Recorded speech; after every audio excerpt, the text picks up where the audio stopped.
प्लास्टिकचा कचरा पर्यावरणासाठी अत्यंत घातक आहे। त्यामुळे ट्रेक कॅम्पचे संस्थापक विशाल लाहोटी यांच्या संकल्पनेतून प्लॉगिंग ड्राईव्ह हा उपक्रम गेल्या अनेक दिवसांपासून नगरमध्ये राबवला जात आहे। नगरजवळील पर्यटन स्थळाच्या परिसरात साठलेला प्लास्टिकचा कचरा गोळा करून तो परिसर स्वच्छ करण्यासाठी हा उपक्रम राबवला जातो। त्या अंतर्गतच ट्रेक कॅम्प संस्थेच्या पुढाकारातून नगरमधील विविध संस्थांच्या सहकार्याने डोंगरगण येथील आनंददरीत स्वच्छता मोहीम राबवण्यात आली। या मोहिमेत सुमारे 800 निसर्गप्रेमी सहभागी झाले। त्यात सुमारे 80 गोण्या प्लास्टिकचा कचरा गोळा करण्यात आला। या मोहिमेत लहान मुले आणि महिलांचा मोठा सहभाग होता। या उपक्रमासाठी ट्रेक कॅम्पच्या स्वयंसेवकांनी परिश्रम घेतले।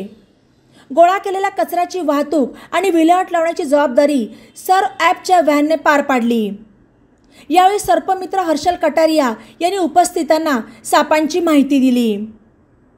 नमस्कार, मी विशाल लाहोटी। बाय प्रोफेशन मी क्लिनिकल सायकोलॉजिस्ट आहे आणि माझं पॅशन आहे माउंटेनियरिंग। मी एक सर्टिफाईड माउंटेनियर सुद्धा आहे।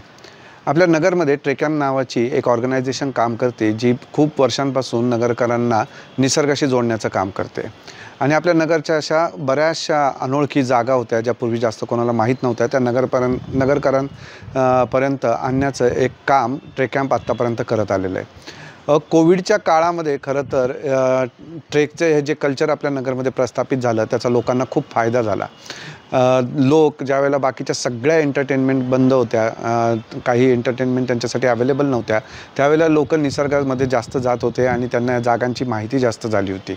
एकमेकांना बघून स्वतःचं थोडीशी माहिती काढून आणखीन जास्त प्रमाणात लोक या ठिकाणी जायला लागले आणि हळूहळू या ठिकाणी लोकांचा गर्दीचा ओघ वाढायला सुरुवात झाली। कोविड नंतर ज्या वेळेला मी पुन्हा या जागांकडे जायला लागलो त्यावेळेला मला दिसायला लागलं की त्या ठिकाणी थोड्या प्रमाणामध्ये प्लास्टिकच्या बाटल्या, कचरा, रॅपर्स अशा अनेक गोष्टी तिथं दिसायला सुरुवात झाल्या आणि कुठेतरी माझं मन विषण्ण झालं।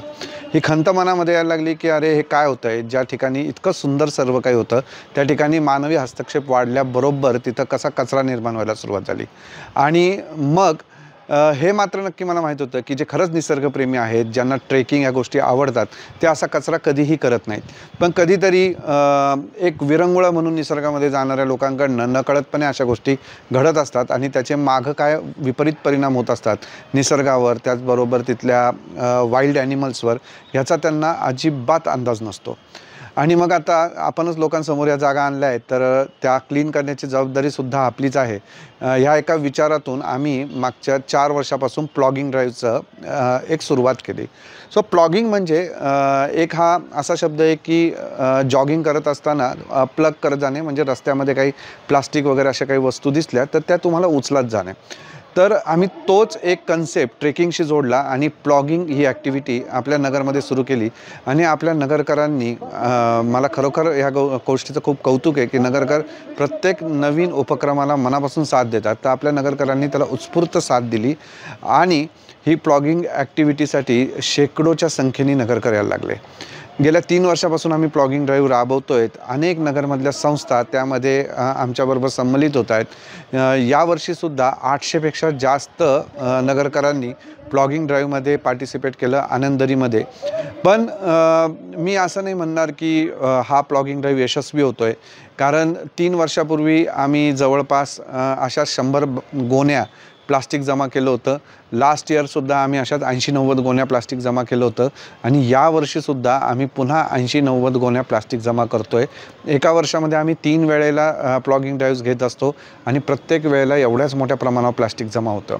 सो प्लॉगिंग ड्राईव्हचा उद्देश आणि त्याचं यश आम्ही त्या वेळेला मानू की ज्या वेळेला आम्ही असेच 800-1000 लोक पुन्हा त्या ठिकाणी ट्रेकला जाऊ आणि प्लास्टिक गोळा करण्यासाठी जाऊ आणि आमच्या गोण्या पूर्णपणे रिकाम्या असतील। सो हे ज्या वेळेला घडेल त्यावेळेला आमचे प्लॉगिंग ड्राईव्ह यशस्वी झाले असं आम्ही मानू। पण मी नगरकरांना आवाहन करेल आणि इव्हन प्रत्येक व्यक्तीला एक आवाहन करेल की तुम्ही निसर्गामध्ये जात असताना आपण जे काही नेतोय तिथं, प्लास्टिक असेल, प्लास्टिकचे रॅपर्स असतील, काहीही असो, ती प्रत्येक गोष्ट तुम्ही पुन्हा परत आणली पाहिजे, कारण त्याचं निसर्गाला आणि पर्यायाने एक दिवस तुम्हालाच फार मोठ्या प्रमाणावर हानी पोहोचणार आहे। आपण निसर्गामध्ये जातो आपलं मन रिलॅक्स करण्यासाठी, छान काहीतरी सुंदर बघण्यासाठी, आणि ज्या वेळेला आपण असे आपले काही काही गोष्टी तिथं सोडून येतो त्यावेळेला आपल्या मागून येणारा तो पर्यटक तो सुद्धा काहीतरी त्याला तो रिलीफ मिळत नाही किंवा त्याला तो आनंद मिळत नाही जो आपल्याला मिळालेला असतो. सो ही सुद्धा आपली जबाबदारी आहे. सो प्लॉगिंग ड्राईव्ह आपल्या नगरमध्ये राबवला. नगरमधून यावर्षी 11 संस्थांनी त्यामध्ये भाग घेतला. लहान मुलांपासून शाळांपासून कॉलेज आणि वेगवेगळ्या असोसिएशन्स हे सगळे त्यामध्ये जॉईन झाले होते आणि खूप छान पद्धतीने नगरकरांनी रिस्पॉन्स दिला. जो कचरा जमा केला त्याची विल्हेवाट लावणंसुद्धा खूप गरजेचं होतं आणि त्यासाठी आपल्या नगरमध्ये जी सर्व ॲप आहे त्या ॲपने त्यांची स्वतःची गाडी पाठवली आणि त्या सगळ्या कचऱ्याचं महापालिकेच्या डंपयार्डमध्ये डिस्पोजलसुद्धा केलं. सो अशा पद्धतीने आम्ही हा प्लॉगिंग ड्राईव्ह राबवला आणि पुन्हा हेच सगळ्यांना आवाहन करेल की कृपया प्लास्टिकचा कचरा किंवा कुठलाच कचरा तुम्ही करू नका. धन्यवाद. Good morning everyone. I am Pallavi Bahadurge from Nalanda School and Gautam sir. We are here with 48 children and some of our staff. So यहाँ पे हमारा जो एसोसिएशन है ट्रैक कैम्प के साथ में वो लगभग 1 साल से चला आ रहा है और हम लोगों ने बहुत सारे ट्रैक्स उनके साथ में किए हैं. बहुत सारी लर्निंग हमारे बच्चों को मिली है. आज का ये जो प्लॉगिंग ड्राइव है ये बहुत इम्पॉर्टेंट है क्योंकि इससे बच्चे बहुत सारी चीज़ें सीखते हैं जैसे कि कचरा न फैलाना. आज की डेट में जो सबसे बड़ी प्रॉब्लम है वो है चिप्स के पैकेट्स, चिप्स और कुरकुरे के पैकेट्स. तो मुझे ऐसा लगता है कि बच्चों को ये सिखाना ज़रूरी है कि ये पैकेट्स अगर आप यूज़ कर भी रहे हैं तो उन्हें जहाँ भी जाते हैं अपने साथ में लेके जाइए वापस और कचरा इधर उधर न फैलाएं. अपने जो भी आपका एनवायरनमेंट है उसको क्लीन रखें. So thank you so much track camp and Vishal sir's team. We are happy to be here and we keep looking कि इसी तरह के प्रोग्राम्स ट्रैक कैम्प करता रहे. Thank you so much. आम्ही आज अहमदनगर मेडिकल असोसिएशनच्या वुमेन डॉक्टर्स विंग्सतर्फे मी डॉक्टर मेघना पाटणकर आणि डॉक्टर सोनल बोरुडे आमच्या 20 सहकाऱ्यांसह आज विशाल लाहोटी सरांच्या या ट्रेक कॅम्पतर्फे आयोजित केलेल्या प्लॉगिंग ड्राईव्हमध्ये सहभागी झालो आणि आम्हाला खूप छान वाटलं. हा खूप स्तुत्य उपक्रम आहे जो सरांनी चालू केलेला आहे आणि फ्युचरमध्येही असे उपक्रमात सहभागी व्हायची इच्छा आहे. All the best for the next adventures. Thank you. नमस्कार, मी अनघा राऊत. विझार्ड कॉम्प्युटर्स मार्फत आम्ही दरवेळेस 25 ते 30 विद्यार्थी दरवर्षी प्लॉगिंग ड्राईव्हसाठी ट्रेक कॅम्प मार्फत येत असतो आणि हा अनुभव खूपच छान होता आणि दरवर्षी मुलांना खूप चांगला अवेअरनेस मिळतो आणि मागच्या वर्षीसुद्धा आम्ही या इव्हेंटमध्ये पार्टिसिपेट केलं होतं आणि all the best to trek camp. आज मी अहमदनगर सायक्लिस्ट असोसिएशन बरोबर ट्रेक कॅम्प बरोबर डोंगरगणला ट्रेक केलेला आहे आणि आज मला ट्रेक करून खूप फ्रेश वाटतं आहे आणि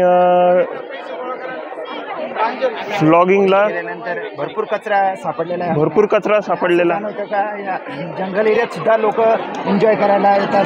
हो, कचरा करून जातात. हां, आणि खूप मजा आली. एक्सपिरियन्स पण खूप छान आहे लोकांचा. असाच एक्सपिरियन्स वाढवा माझी ही इच्छा आहे. धन्यवाद. ट्रेक कॅम्प विशाल सर लाहोटी यांनी खूप छान नियोजन पण खूप छान असतं त्यांचं त्यांच्यासाठी आणि एकदम माणूस टॅलेंट आहे. आम्ही ISDD तर्फे आलेले आहेत. आम्ही 15 to 20 जण आहेत आणि हा सीझन 3 आहे ट्रेक कॅम्पचा. सो आम्ही हर सीझनला आलेलो आहे. दर सीझनमध्ये एक्सपिरियन्स खूप छान भेटलेला आहे. विशाल सरांनी जे ऑर्गनाईज करत आहे ट्रेक कॅम्प आम्हाला आत्तापर्यंतचे 3 सीझन्सच्या एक्सपिरियन्सवरती हा सीझन आम्हाला खूप आवडला आणि ट्रेक कॅम्पमध्ये काम करण्यासाठी खूप छान वाटलं. So thank you trek.